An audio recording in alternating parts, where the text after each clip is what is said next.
উপকরণ: দুধ, কাঁচা হলুদ বাটা, তুলসী পাতা, ছোট এলাচ, দারচিনি, লবঙ্গ, গোলমরিচ, তেজপাতা, মধু, জাফরান।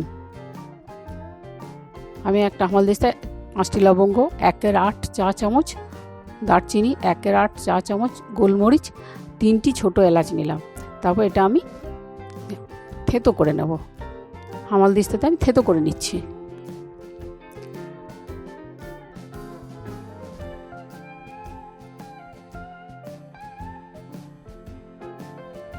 এবারে একটা ঢাকনি দেওয়া চা ছাঁকনিতে আমি থেতো করা মশলাগুলো সব ঢেলে নিলাম।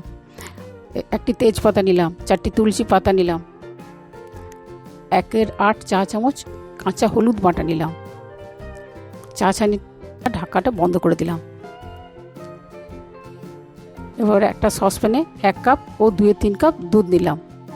দুধটা আমি গরম করতে দিলাম। দুধটা ফুটিয়ে নিচ্ছি।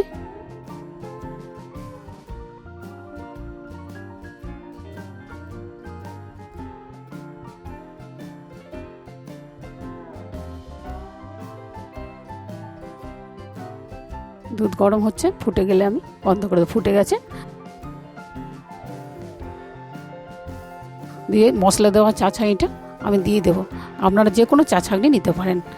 দিয়ে ঢাকা দিয়ে দেবো। ঢাকাটা খুলে 3 মিনিট পর আমি চা ছাঁকনিটা তুলে নেবো। চা ছাঁকনিটা তোলার আগে ভালো করে একটু নড়িয়ে নিলাম যেন মশলাগুলো দুধের সাথে মেশে।